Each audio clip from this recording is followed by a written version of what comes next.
오늘 우리에게 주신 하나님의 말씀은 갈라디아서 5장 22절에서 23절까지의 말씀입니다. 갈라디아서 5장 22절에서 23절까지의 말씀, 제가 가진 성경으로 신약성서 309페이지에 기록이 되어 있습니다.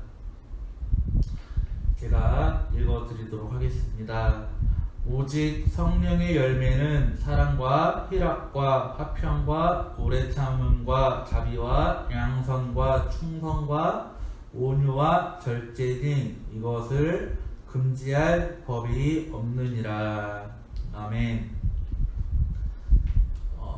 작년 4월 14일은 종려주일이면서 동시에 씨 뿌림 주일로 지켰습니다. 우리 영유아 유치부에서는 씨 뿌림 주일을 맞이해서 화분과 흙, 그리고 심을 수 있는 씨앗들, 토마토와 강낭과 같은 각종 씨앗들을 사서 직접 화분에 심는 그런 활동을 했었습니다. 우리 영유아 유치부 친구들이 고사리 같은 손으로 직접 흙을 파서 씨앗을 심고 또 흙을 덮어주고 또 물도 주면서 매주 자라나는 씨앗 주변에 앉아서 자라나는 씨앗을 관찰하고 잘 자랄 수 있도록 물도 주면서 정성스럽게 가꾸었던 결과 그 씨앗들은 토마토라는 열매를 맺었던 그런 일이 있었습니다. 그런데 심었던 모든 씨앗에서 열매를 맺었던 것은 아니었습니다. 안타깝게도 심었던 어떤 씨앗은 아예 싹도 피우지 못하는 것도 있었고, 어떤 것들은 싹은 자랐지만 열매를 맺는 것까지는 이르지 못했던 그런 씨앗도 있었습니다.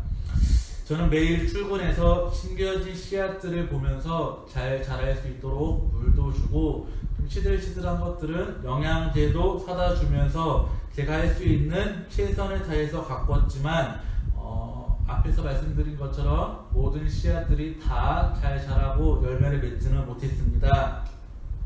제가 이때 느꼈던 감정들은 잘 자랐던 씨앗들을 보았을 때에는 굉장히 흐뭇하고 기쁘고 행복한 그런 기분을 느꼈지만, 반대로 자라지 못하는 씨앗들을 보았을 때에는 굉장히 안타깝고 속상하고 슬펐던 그런 기분을 느꼈다는 것입니다. 아마도 농사를 짓는 모든 농부들이 씨를 뿌리고 열심히 가꾸었는데 그 씨앗들이 열매를 맺지 못하고 다 죽어버린다면 아마 제가 느꼈던 감정보다 더 많이 안타깝고 슬프고 속상한 그런 감정들을 느낄 것입니다. 하나님께서는 우리 인간을 창조하실 때 흙으로 만드셨다고 하셨습니다. 창세기 2장 7절 말씀입니다. 여호와 하나님이 땅의 흙으로 사람을 지으시고 생기를 그 코에 불어 넣으시니 사람이 생명이 되니라. 또 그리고 예수님께서는 씨 뿌리는 비유를 통해서 우리 마음은 씨앗이 뿌려지는 흙과 같고 하나님의 말씀은 씨앗과 같아서 우리가 하나님의 말씀을 우리의 마음속에 잘 간직하여 잘 가꾸어서 30배, 60배, 100배의 열매를 맺어야 한다고 비유로 가르치셨습니다. 그리고 오늘 우리가 읽은 말씀에서는 우리가 하나님의 말씀을 잘 간직하고 살 때에 나타나는 열매, 즉 하나님이 원하시는 열매가 무엇인지를 잘 나타내주고 있습니다. 함께 갈라디아서 5장 22절과 23절 말씀을 보도록 하겠습니다. 오직 성령의 열매는 사랑과 희락과 화평과 오래 참음과 자비와 양선과 충성과 온유와 절제니 이 같은 것을 금지할 법이 없느니라. 아멘.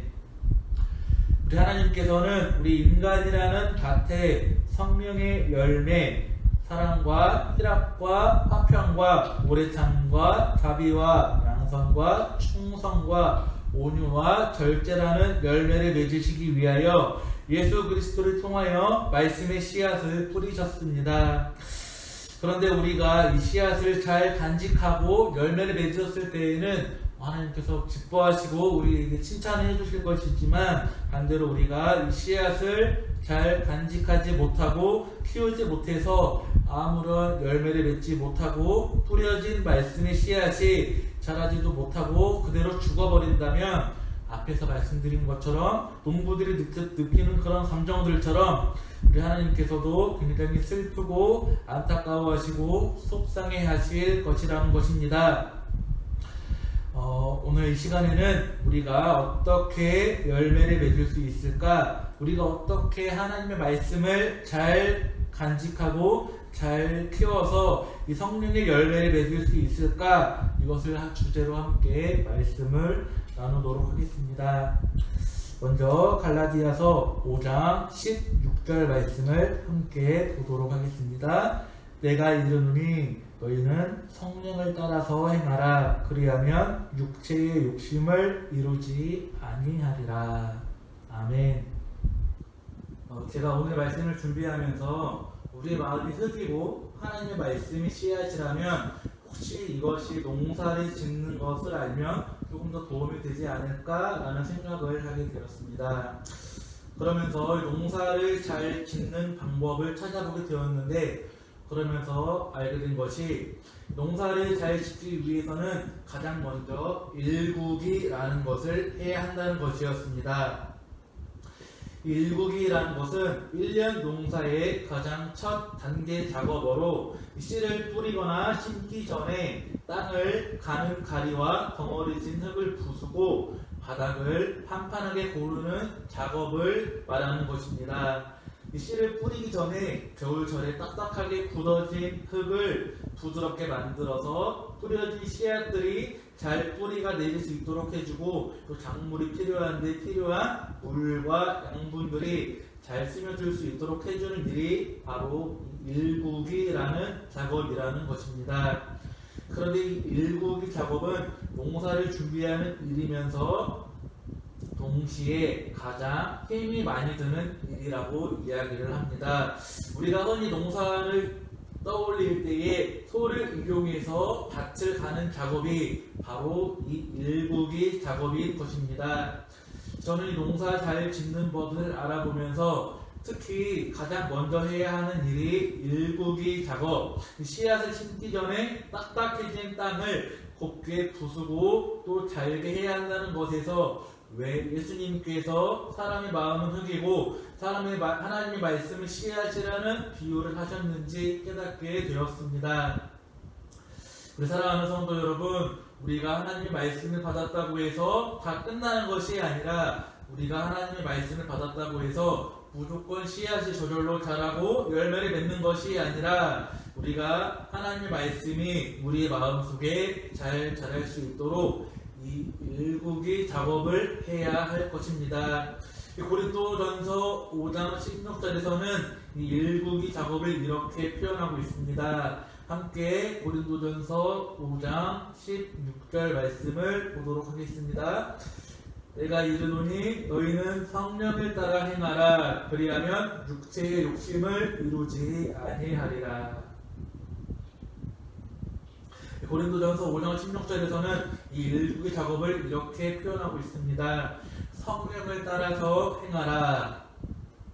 일국의 작업을 하기 전에는 먼저 우리 마음 밭에 내 중심, 내 욕심, 내 생각, 내 마음이 가득 차 있어서 하나님의 말씀이 잘 자랄 수가 없습니다. 그런 딱딱한 상태에서는 아무리 많은 씨앗을 뿌리고 물을 주고 영양분을 주어도 그 씨앗이 잘 자라지도 못할 것이고 자란다고 할지라도 충분한 영양분을 섭취할 수 없어서 뿌리가 잘 내릴 수 없어서 싹을 잘 맺거나 좋은 열매를 맺을 수가 없을 것입니다. 그런데 이 일국이라는 작업을 한 뒤에는 씨앗이 자라는데 방해되는 딱딱한 흙들이 다 잘게 부서지고 씨앗이 자라는데 최적의 여건이 되어서 씨앗이 잘 자라고 좋은 열매를 맺을 수가 있는 것입니다. 이런 일국이 작업, 이렇게 중요한 일국이 작업을 오늘 말씀에서는 이렇게 이야기를 합니다. 성령을 따라서 행하는 것. 지금까지는 내가 내 마음속에 자리 잡고 있던 내 생각과 내 욕심과 내 마음과 내 중심을 따라서 살아갔다면 그것을 모두 다 버려버리고 부셔버리고 그 대신 성령의 인도하심을 따라서 사는 것, 이것이 바로 일국이 작업이라는 것입니다. 하나님 중심으로 내 마음을 가득 채우는 것, 성령의 인도하심을 따라서 내 마음을 채우는 것, 이것이 우리의 마음속에 하나님의 말씀이 잘 자라게 하는 가장 첫 번째 단계인 건강한 열매를 맺는 가장 중요한 단계인 일국이 작업이라는 것입니다. 그러나 이 일국이 작업이라는 것은 결코 쉬운 작업이 아닙니다. 지금까지 내가 살아오면서 내가 살아오던 방식과 가치관들이 모두 깨어지는 그러한 과정이기 때문입니다. 깎여지고 깨어지는 이 과정에서 어떤 이는 굉장히 많은 아픔을 느끼는 사람들도 있을 것이고 그 아픔과 고통을 견디지 못하고 뛰쳐나가는 이들도 많이 있을 수도 있습니다. 이렇게 깎여지고 다듬어지는 과정을 다른 말로 연단이라고 이야기를 합니다. 이 성경을 보다 보면 이 연단이라는 단어가 자주 등장하는 것을 알 수 있습니다. 바울 사도는 로마서 5장 3절 4절에서 이렇게 말씀하셨습니다. 다만 이뿐 아니라 우리가 환난 중에도 즐거워하나니 이는 헌난은 인내를, 인내는 연단을, 연단을 소망을 이루는 줄 알리로다. 아멘. 하나님의 말씀이 자라기 위해서 내 생각과 내 욕심과 내 가치관을 무너뜨리는 이 일국이 작업, 이 연단의 작업은 굉장히 힘들고 아프고 고된 그런 작업일 수 있지만 우리가 그것을 잘 견뎌낼 때에 우리에게 소망이 있는 것이며 우리 마음속에 심겨진 하나님의 말씀이 열매를 맺게 되는 것입니다. 이어서 성령의 열매를 맺기 위해서는 두 번째로 육체의 욕망을 버려야 한다고 이야기를 하고 있습니다. 함께 갈라디아서 5장 17절 말씀을 보도록 하겠습니다. 육체의 소욕은 성령을 거스르고 성령은 육체를 거스르나니 이 둘이 서로 대적함으로 너희가 원하는 것을 하지 못하게 하려 함이니라. 아멘. 앞에서 농사를 지을 때 가장 먼저 해야 하는 일은 일국이 작업이라고 말씀을 드렸습니다. 이 일국이 작업을 잘 한 다음에 도와진 흙 위에 씨앗을 뿌리고 물을 주면 이제 씨앗이 싹을 나고 씨앗에서 싹이 나고 잘 자라게 됩니다. 그런데 여기서 끝이 아니라 그리고 나서 또 해야 할 중요한 작업이 있습니다. 그것은 바로 씨앗이 자라는 데 방해하는 잡초와 같은 해로운 식물들을 제거해줘야 한다는 것입니다.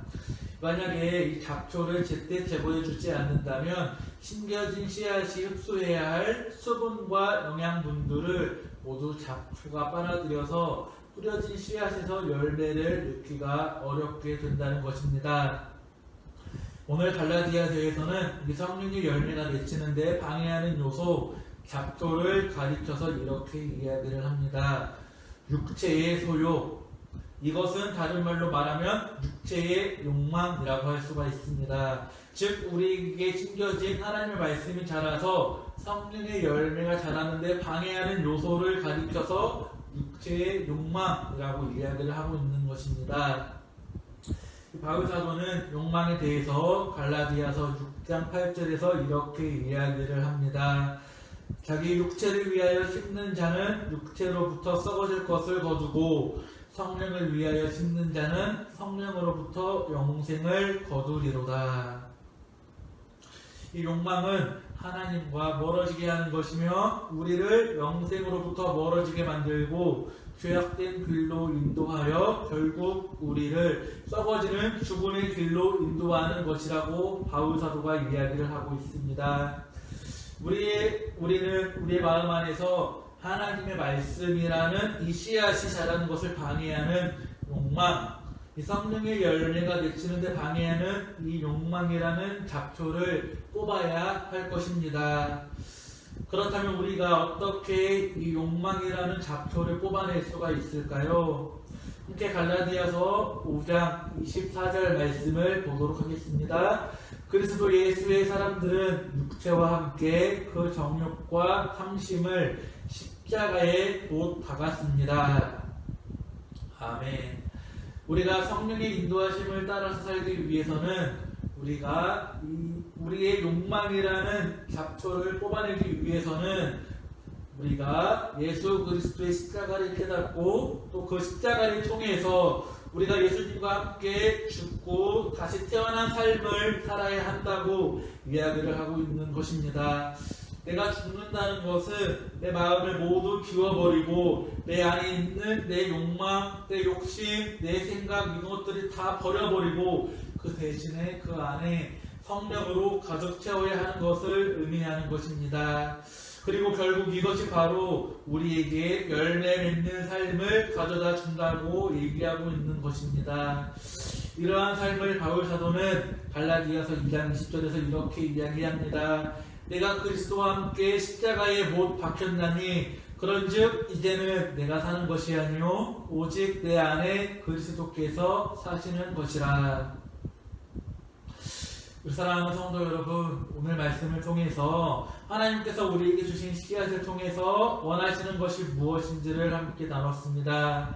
그것은 성령의 9가지 열매였습니다. 사랑과 희락과 화평과 오래 참음과 자비와 양선과 충성과 온유와 절제인 것입니다.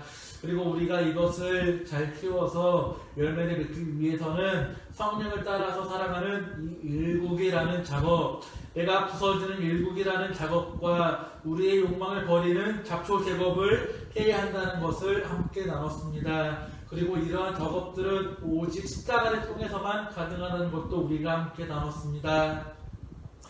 사랑하는 성도 여러분, 우리가 하나님의 자녀로서 하나님이 기뻐하시는 열매 맺는 삶을 살아가기를 간절히 소망합니다. 우리가 하나님의 밭으로서 하나님이 슬퍼하고 하나님이 속상하게 하는 그런 밭이 되는 것이 아니라 우리가 성령의 인도하심을 따라서 우리의 모든 욕망을 다 버림으로써 하나님께서 우리에게 주신 말씀의 씨앗을 잘 심고 가꾸어서 하나님께서 기뻐하시는 열매를 맺는 저와 여러분들이 되시기를 간절히 소망합니다. 우리 함께 기도하겠습니다. 하나님 아버지 감사합니다. 오늘 저희들 함께 모여서 예배할 수는 없지만 이렇게 온라인 예배를 통하여서 함께 말씀 나눌 수 있도록 인도해 주심에 감사드립니다. 주님, 우리가 예배할 수 있음에 감사함을, 기도할 수 있음에 감사함을, 말씀을 통해서 깨달음을 얻는 것에 감사함을 느끼는 저희들이 될 수 있도록 주님께서 인도하여 주시옵소서. 오늘 우리에게 주신 말씀을 따라서 우리가 살아갈 때에 하나님의 자녀로서 하나님의 밭으로서 하나님이 주신 말씀의 씨앗을 잘 심고 간직하여서 하나님이 원하시는 열매를 맺는 하나님을 기쁘게 하시는 그런 저희들이 될 수 있도록 주님께서 인도하여 주시옵소서. 모든 말씀 사랑 많으신 우리 주 예수님의 이름으로 간절히 기도드립니다. 아멘. 하늘에 계신 우리 아버지여, 이름이 거룩히 여김을 받으시오며 나라가 임하시오며 뜻이 하늘에서 이루어진 것 같이 땅에서도 이루어지이다. 오늘 우리에게 일용할 양식을 주시옵고 우리가 우리에게 죄 지은 자를 사하여 준 것 같이 우리 죄를 사하여 주시옵고 우리를 시험에 들게 하지 마시옵고 다만 악에서 구하시옵소서. 나라와 권세와 영광의 아버지께 영원히 있사옵나이다.